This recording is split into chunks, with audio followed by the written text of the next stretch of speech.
बड़े लोगों की बीमारी।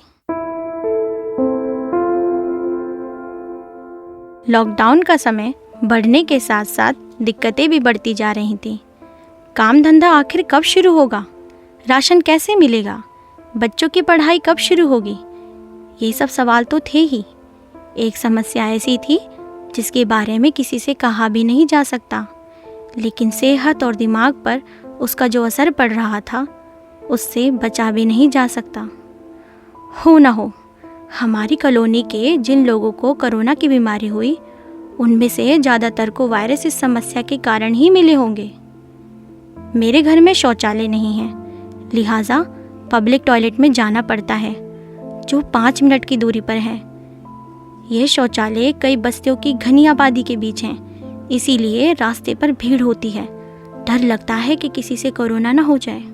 ऊपर से पुलिस का डर कि कहीं लॉकडाउन तोड़ने के आरोप में पिटाई ना कर दें, इसीलिए हम बच्चे थोड़ी दूरी पे नानी के घर चले जाते हैं। लेकिन अम्मी और अब्बू को जाना पड़ता है। अम्मी पैरों से लाचार हैं, उनके पैरों में दर्द लगातार रहता है। उन्होंने लॉकडाउन की शुरुआत से ही शौचालय जाना कम कर दिया। वह 3-4 दिन में एक बार बहुत मजबूरी में उधर जाती हैं। अच्छे से खाना नहीं खाती और गुमसुम सी रहने लगी हैं। अब्बू जानते हैं कि वह शौचालय नहीं जा सकती, इस कारण पूरा खाना नहीं खाती, लेकिन उनकी स्थिति घर में शौचालय बनवाने की नहीं है, लिहाजा इसके बारे में बात भी नहीं करते। वे शायद सोचते होंगे कि जिस दिक्कत का कोई हल अपने हाथ में ही नहीं, उसके बारे में बात करके क्या फ़ायदा। इस कारण अम्मी के सिर में दर्द रहता है और कई दिक्कतें होती हैं, लेकिन वो चुपचाप सहती रहती हैं, कोई उपाय ही नहीं। यह शौचालय बाहर से देखने में लगता है काफ़ी बड़ा होगा, लेकिन अंदर जाते ही महिला और पुरुष दोनों खानों में बंटकर तंग हो जाता है। गलियारा बहुत संकरा है, वो कोठरियाँ इतनी छोटी कि एक दूसरे से दूरी बनाए रखने का नियम का पालन करना असंभव है। महिलाओं के लिए आमने सामने 2 लाइनें हैं जिनमें 8 कमोड हैं। हर लाइन में एक बाथरूम है। नल की 2 टोटियाँ लगी हुई हैं जिन्हें लोग लगातार छूते रहते हैं। यहाँ से मिलने वाला वायरस जरूर लोगों के साथ उनके घर जाता होगा। जो भी यहाँ आता है कहीं भी थूक देता है, जिससे लोगों को पंजों के बल चलना होता है। एक दिन तो एक लड़की ने कमाल कर दिया। वे बाहर खड़ी होकर अपनी मम्मी का इंतज़ार कर रही थी।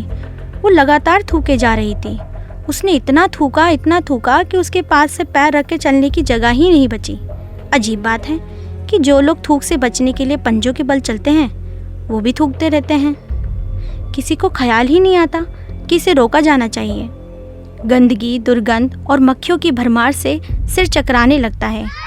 इन सब के बीच में बच्चे बिना चप्पल, बिना मास्क के दौड़ते रहते हैं, एक दूसरे पे टोंटी का पानी उछालते रहते हैं, सारी चीज़ों को छूते हैं और वही हाथ अपने मुंह में डाल लेते हैं। उन्हें शौचालय के बाहर बैठा गार्ड भी कुछ नहीं बोलता, जबकि नोटिस लगा हुआ है, बिना मास्क किसी को अंदर आने की अनुमति नहीं।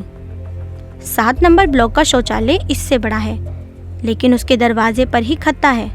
लोगों के पैरों से लगकर खत्ते की गंदगी शौचालय के भीतर और आसपास फैलती रहती है। लोग यहीं बीड़ी सिगरेट के टुकड़े भी फेंकते रहते हैं। यहाँ एक ही टंकी लगी हुई है जिससे पानी भरकर सबको ले जाना होता है। 8 नंबर में बाथरूम के भीतर टंकी है, पानी भर के ले जाने की समस्या ही नहीं, लेकिन पहले लाइन में लगकर अपनी बारी का इंतज़ार ज़रूर करना पड़ता है। बाथरूम में जाने के बाद चेहरे पे लगा मास्क भी बदबू को नहीं रोक पाता और मन खराब हुए बिना नहीं रहता।